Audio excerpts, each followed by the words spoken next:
March 18, 1964, Hazleton, Pennsylvania. A 9-year-old girl is walking to school with a book tucked under her arm. She never makes it. For decades, detectives reopen the case, then close it again.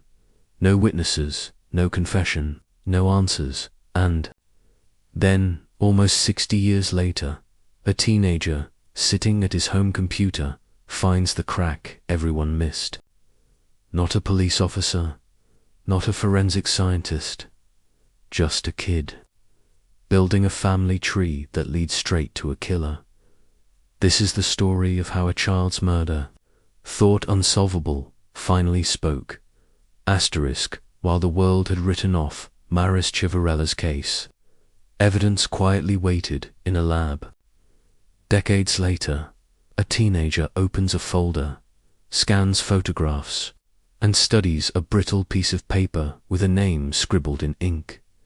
It's not a badge or a badge of honor, just a young mind. A quiet room, an endless curiosity.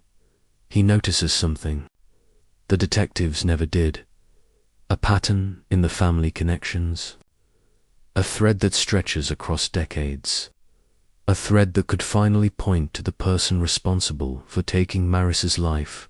For the family, every day without answers had been a wound. For this teen, it was a puzzle, a single chance to make a decades-old crime speak. And in that moment, history begins to bend. A single clue survived decades. A tiny piece of DNA frozen in time. What could it reveal? If someone had the patience to follow it, could it point to a killer everyone had forgotten?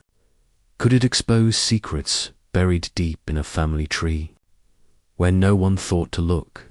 And what if the person who uncovered it wasn't a detective at all, but a teenager sitting quietly at a laptop, piecing together a truth that had been waiting for 60 years? Keep this in mind, because when we return to Marise's story, you'll see how one small action can change everything. A morning that turned tragic. March 18, 1964, Hazleton, Pennsylvania. 9-year-old Marise Chiverella kissed her mother goodbye, backpack in hand, ready for school.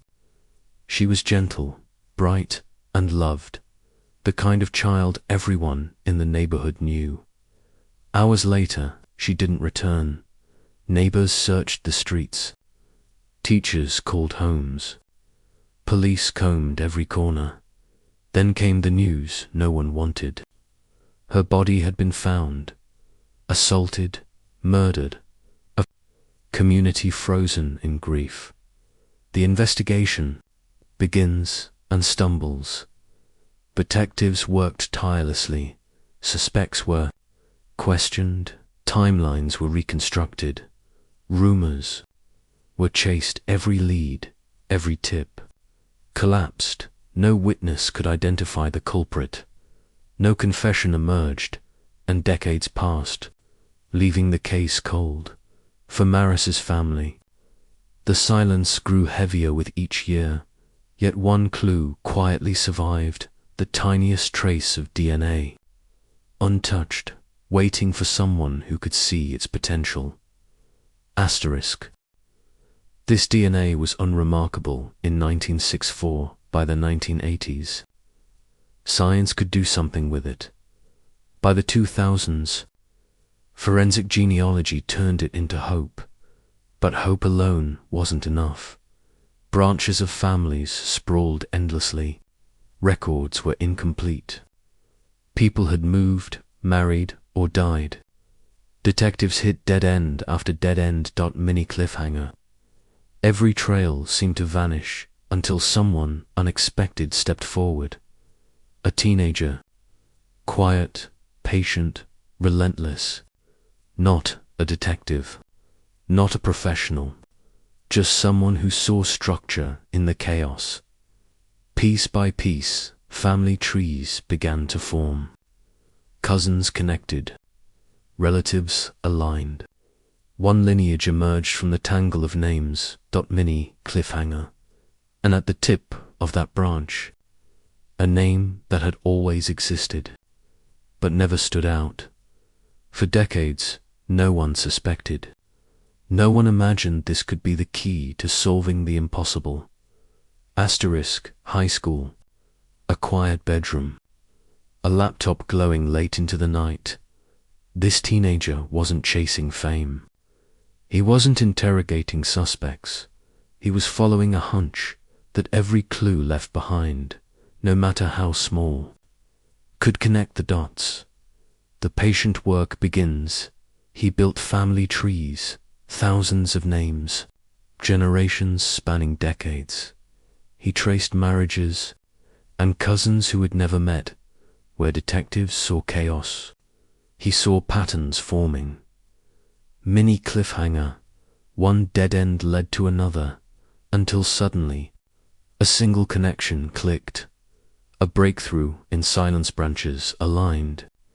Relatives pointed toward one lineage. Every pattern narrowed. Every dead end cleared. Then a name emerged. A man who had always existed, but had never stood out in any file. Mini cliffhanger. Could this be the person behind a crime that had haunted a family for 60 years? The teenager didn't rush. He didn't celebrate. He simply checked, double-checked, and traced one more branch, patient, relentless. Because in this quiet work, truth waits for no one, except someone willing to follow it carefully. The testing began. For nearly 60 years, the case had waited. For decades, the Chiverella family had lived with a question that never left them. Who did this to Marise? Now, a DNA match appeared.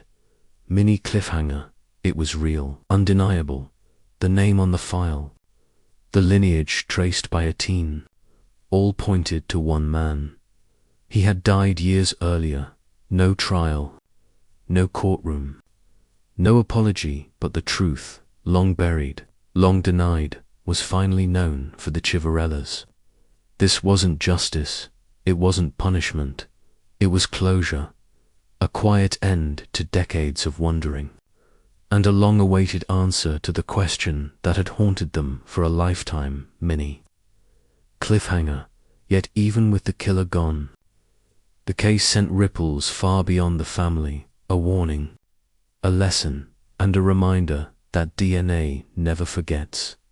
This case changed everything. It showed that technology can resurrect the past, that a teenager, not a detective, can help solve a decades-old murder, that DNA is more than ancestry. It's accountability. Mini cliffhanger. But it also revealed something unsettling.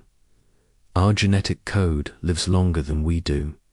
Once it enters a database, it doesn't just sit quietly.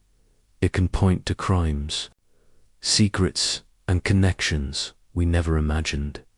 Imagine a distant cousin you've never met could one day help solve a crime you didn't even know existed. And it raises questions we can't ignore. Who controls our genetic information? Should every cold case be solved, no matter how long ago it happened? And what happens if this powerful tool falls into the wrong hands? Mini cliffhanger. DNA doesn't just expose criminals. Sometimes it exposes all of us.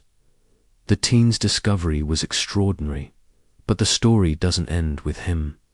It echoes into our lives, our families, and the way we think about truth and privacy. This teenager didn't replace detectives. He expanded what justice could become.